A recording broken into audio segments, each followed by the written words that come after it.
de los muertos. Estamos en el 8.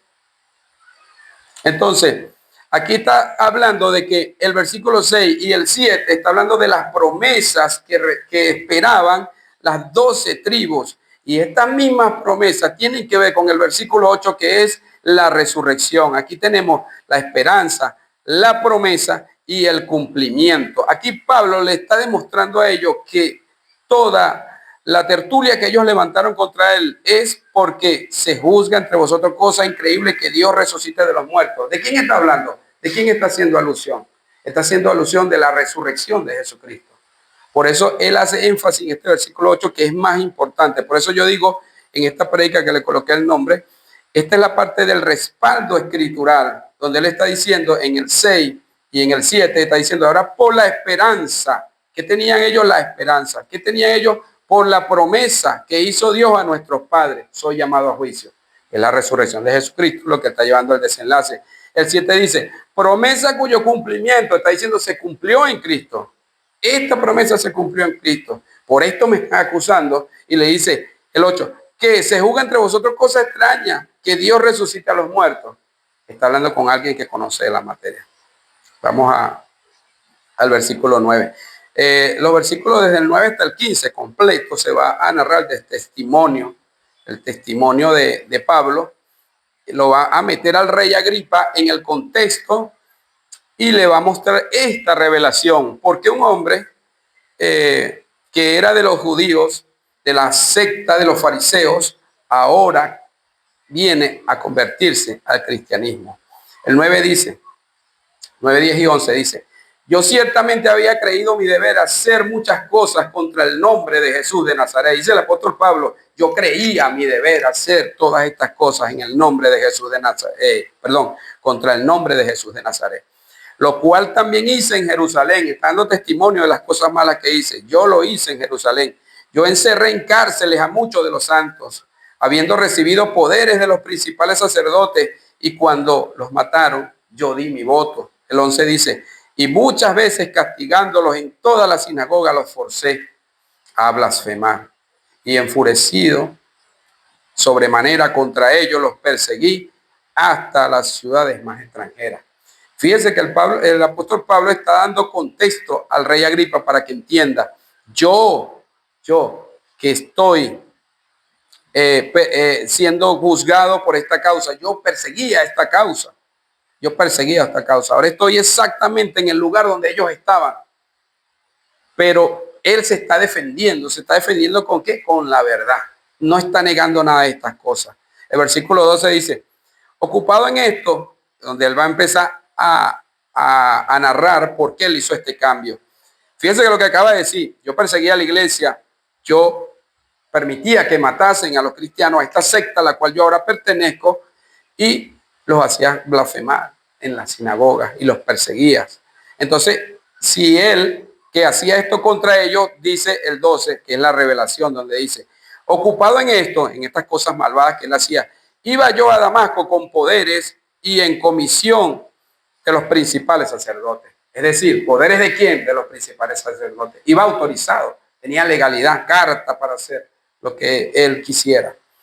Cuando a mediodía, oh rey Agripa, ay Dios de gloria, oh rey Agripa, yendo por el camino, vi una luz del cielo que sobrepasaba el resplandor del sol, la cual me rodeó a mí y a los que iban conmigo. Habiendo caído todos nosotros en tierra, oí una voz que me hablaba y decía en lengua hebrea, Saulo, Saulo, ¿por qué me persigues? Dura cosa te dar cosas contra el aguijón. Yo entonces dije, ¿quién eres, Señor? Y el Señor dijo, yo soy Jesús, a quien tú persigues. Deja hasta el 15. Entonces, vemos como Pablo le pregunta, ¿quién eres, Señor? Aquí está el motivo por el cual él cambió. Este es un testimonio, hermano, un testimonio que el apóstol Pablo está revelando desde sus entrañas. Es un testimonio que le está diciendo, me aconteció esto. Iba yo caminando, vi una luz desde el cielo que me resplandeció. Caímos a tierra y oí una voz que me decía, ¿por qué me persigues? Y él dijo, ¿quién eres? Pablo no sabía quién le hablaba y dijo, ¿quién eres, Señor? Entonces, vemos este testimonio cuando el Señor le sigue diciendo en el 16. Le dice, pero levántate y ponte sobre tus pies. Claro, vamos a decir desde el 15 cuando dice, yo soy Jesús a quien tú persigues. Y el 16 dice, pero levántate y ponte sobre tus pies, porque para esto he aparecido a ti. Fíjense, dice, he aparecido. Para esto he aparecido a ti, para ponerte por ministro y testigo de las cosas que has visto y de aquellas en que me apareceré a ti. Seguirá el Señor Jesús respaldando al apóstol. Le está dando esta promesa, me apareceré a ti, librándote de tu pueblo y de todos los gentiles a quienes ahora te envío, para que abras sus ojos, para que se conviertan de las tinieblas a la luz y de la potestad de Satanás a Dios, para que reciban por la fe que es en mí perdón de pecados y herencia entre los santificados.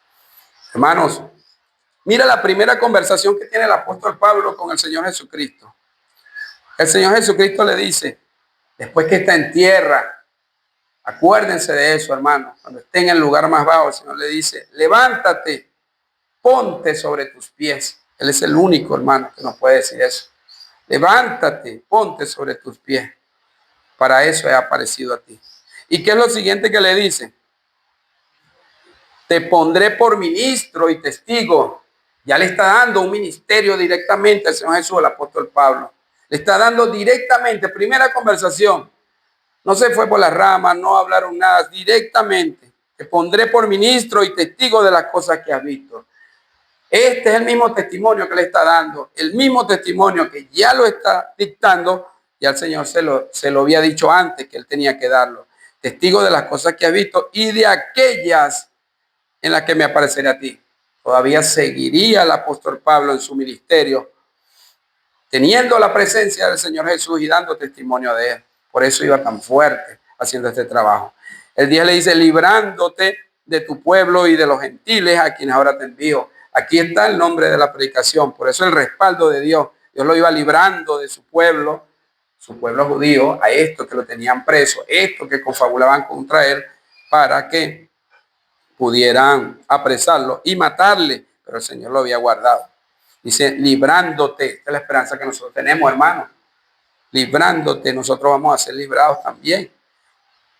Dice, y de los gentiles a quienes te envío. Ahora, hermano, quiero que vean el versículo 18.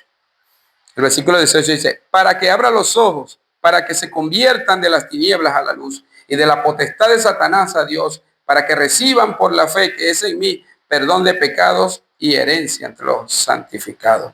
Este es el versículo 18, hermano. Quiero que vean este versículo 18. ¿Cómo es posible? Yo lo veo como que el evangelio fue comprimido en este solo versículo. ¿Cómo el versículo 18? ¿Cómo se pudo comprimir el evangelio en un solo versículo? Fíjense cómo dice, para que abra sus ojos, es decir, la iluminación. Este es el evangelio. Para que se conviertan de las tinieblas a la luz, esto es arrepentimiento. Y de la potestad de Satanás a Dios, se conviertan de la potestad de Satanás a Dios. Esto describe la liberación jurídica que Dios les da. Reciban perdón de pecados, esto es la justificación y herencia entre los santificados. No solo eres perdonado, sino que pasas a ser parte de la promesa de Dios. Como decía la predicación temprana que decía, no ahora, pero sí futura. Entonces, dice, vean cómo el evangelio se comprime en un solo versículo, para que abra sus ojos. Esto es lo que Pablo va a hacer, para que se conviertan de las tinieblas a la luz. Eso es todo lo que nosotros los cristianos hemos hecho. Y de la potestad de Satanás ya no tenga dominio sobre nosotros, para que reciban por la fe que es en mí, por la fe que es en el Señor Jesucristo, perdón de pecados. Nuestros pecados han sido perdonados. Y reciban herencia entre los santificados. Este es el evangelio comprimido en un solo versículo. Me fascinó cuando llegué a este versículo, quería compartírselo para que ustedes también se gozaran con esta buena noticia. O sea, recuerden que el Evangelio es buenas nuevas de salvación, hermano. Buenas nuevas de salvación. Nos quedamos seguimos con el 19, hermano. 19 dice, del 19 al 20 dice: por lo cual, oh rey Agripa, no fui rebelde a la visión celestial, sino que anuncié primeramente a los que estaban en Damasco y Jerusalén y por toda la tierra de Judea y a los gentiles que se arrepintiesen y se convirtiesen a Dios, haciendo obras dignas de arrepentimiento. Entonces, aquí Pablo está justificando lo que él viene haciendo, por lo cual lo vienen acusando. ¿Por qué lo persiguen? ¿Por qué los judíos querían matarle, apedrearle? ¿Por qué querían? Por lo que él estaba haciendo, predicando el evangelio, predicando en el nombre de Jesús. ¿Por qué? Porque como dice aquí ahorita que leímos, por la fe en Jesús. Él venía predicando, cumpliendo el ministerio que le acababan de dar, el cual está narrando en este momento, el 19 y el 20. Vemos el 21, dice: por causa de esto, los judíos, prendiéndome en el templo, intentaron matarle. Aquí el motivo por qué querían matarle. Venían predicando a Jesucristo, hermano. Así que no se confíen. Hoy en día, gracias al Señor, no tenemos esta gran persecución. Pero recuérdense que hay resistencia. El enemigo no nos da tregua. Por eso tenemos que enfocarnos en lo que es nuestro trabajo de predicar la palabra de Dios y en creer. No solo predicar, hermano, predicar. Tal vez alguien que tenga un buen coeficiente intelectual puede leer una palabra y transmitirla, pero nosotros debemos ponerle fe a nuestra predicación, creer en todo lo que estamos haciendo, hermano. Esto es verdadero y esta es nuestra fe. Y cuando lo hagamos de esta manera verán cosas que el enemigo se va a levantar, pero Dios, como dice la palabra aquí, que ayudó a Pablo en muchas ocasiones, también nos ayudará, porque nosotros estamos haciendo el trabajo que él nos encomendó. Veamos en el 21, vamos en el 22. 22 y 23 dice: pero habiendo tenido auxilio de Dios, este es el versículo que estaba buscando para reforzar lo que le estaba diciendo, que Dios lo había ayudado. Pero habiendo obtenido auxilio de Dios, persevero hasta el día de hoy, dando testimonio a pequeños y a grandes, no diciendo nada fuera de las cosas que los profetas y Moisés dijeron que habían de suceder. El versículo 22. ¿Qué tenemos aquí? Aquí está el apego a las escrituras. Él apela al cumplimiento y al respaldo escritural. Por eso el título de la predicación es este que le coloqué. ¿Por qué? Porque él está diciendo, él en el 22 dice: pero habiendo obtenido auxilio de Dios, persevero hasta el día de hoy, dando testimonio a pequeños y a grandes, o sea, cumpliendo su ministerio, no diciendo, esta es la parte importante, no diciendo nada fuera de las cosas que los profetas y Moisés dijeron que habían de suceder. Esta es defensa de de Pablo. Esta es defensa de Pablo delante de Agripa. Está diciendo: tú que conoces las leyes judías, tú que conoces las profecías, tú que conoces nuestra cultura, entiende y comprende que no me he salido de ella. Todo lo que Moisés habló es lo que estoy hablando. Lo que se dijo de Jesús, de morir, resucitar, es todo lo que estoy hablando. Estoy apegado a la escritura. Es una defensa impecable la que está haciendo el apóstol Pablo. Tenemos el 23, dice que el Cristo había de padecer y ser el primero en la resurrección de los muertos para anunciar luz al pueblo y a los gentiles. He aquí la defensa. Esto es por lo que se le acusa. Y él lo está diciendo, esto está de acuerdo a las escrituras, de acuerdo a los profetas, de acuerdo a las leyes de Moisés. Y le está diciendo que el Cristo había de padecer y resucitar para anunciar luz al pueblo y a los gentiles. Hasta este momento, fluido, el apóstol Pablo va llevando su defensa. Está hablando a alguien que conoce la materia y está llevando esta enseñanza, esta defensa, plena delante de alguien que entiende. Esto es una conversación fluida, recibida, entendida, comprendida, plena. Pero ¿quién no estaba entendiendo? Vemos el versículo 24.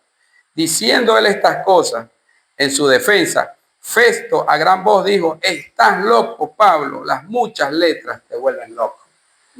Aquí Festo no entiende estas cosas. Vemos que Agripa sí, pero Festo no. Y cuando Festo está hablando de un muerto que resucitó, ¿qué está diciendo? Estás loco, Pablo. Las muchas letras te vuelven loco. ¿Y cómo podemos comprobarlo? ¿Cómo podemos comprobarlo? Ya lo vamos a ver ahorita. Vamos a hacer una pequeña lectura que tengo aquí. Festo era un gobernador romano. No era tan corrupto como su antecesor Félix, porque Félix quería, por eso retuvo tanto tiempo a Pablo. Félix quería que Pablo lo sobornase, le diera dinero para soltarlo, pero Pablo nunca lo hizo. Por lo tanto, Pablo duró tanto tiempo y se le cumplió el tiempo a Félix. Entonces Félix tuvo que entregarle el cargo a Festo y Festo recibió a Pablo, pero Festo, a pesar de que se quería congraciar con los judíos, era muy apegado a la justicia. Por lo tanto, como la justicia le demandaba hacer lo correcto, él no quería romperlo y no hallaba cómo satisfacer a los judíos y cumplir la justicia al mismo tiempo. Entonces trató de engañar al apóstol Pablo y le dijo, ¿quieres ir delante de los judíos para que ellos juzguen estas cosas? Entonces llegó el apóstol Pablo en su astucia y dijo, no me conviene. Yo estoy bajo la autoridad de la provincia, del César, de la región, pues, de la región en que estaba, por lo tanto, apelo al César. Entonces, vemos como Festo era justo en cuanto a los procedimientos legales y él no podía comprender estas cosas, nada. Fíjense que el versículo 25-19, vayan un momentico en el versículo anterior, el 25-19, cómo Festo veía esto. Y decía Festo, sino que tenían contra él ciertas cuestiones acerca de su religión y de un cierto Jesús ya muerto, y que para Pablo afirmaba estar vivo. Mira cómo Festo veía esto cuando estaba hablando con Agripa. Le dijo, están hablando de un hombre muerto. Tienen un problema entre ellos de un hombre muerto, que uno dice que está muerto y otro dice que resucitó. Eso no tiene nada legal. ¿Cómo lo envío yo al César con esto? Ayúdame, Agripa. ¿Qué puedo escribir sobre esto?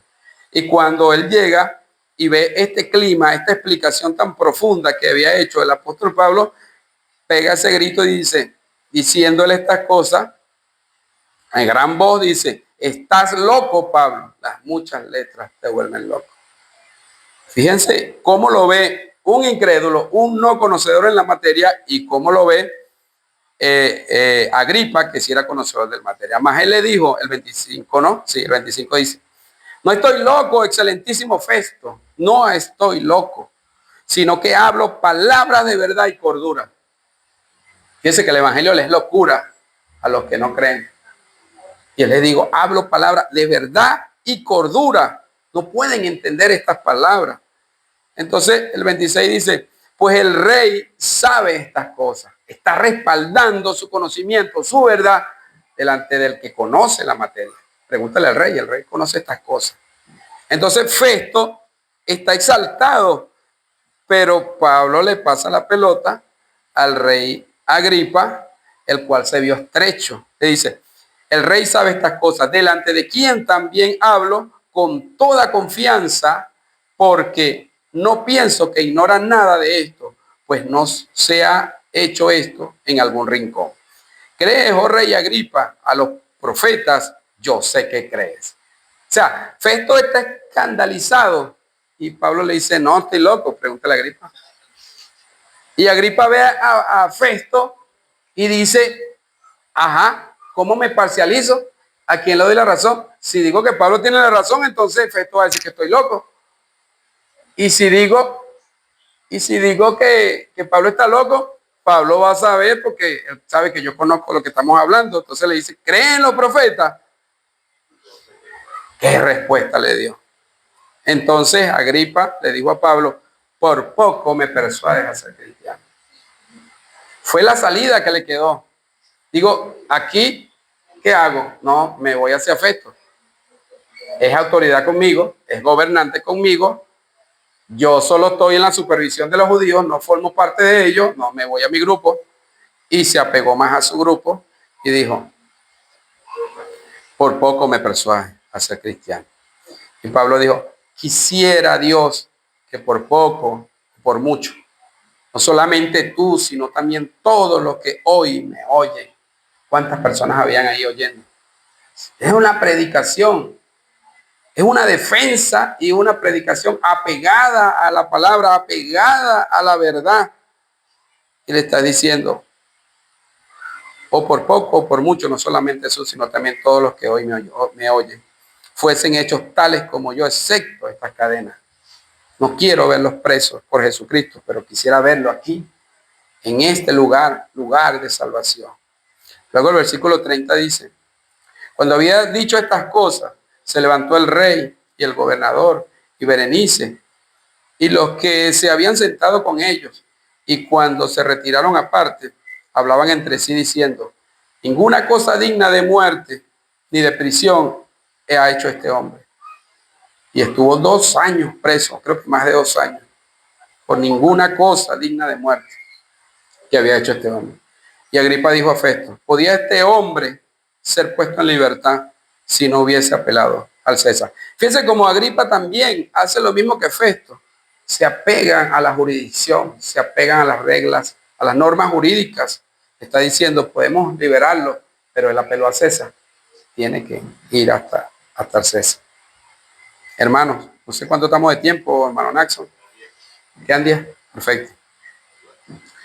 Hermano, qué tristeza, qué exposición más grande, qué manera de defenderse, ayudado de Dios, ayudado plenamente de Dios, apegado a la Escritura.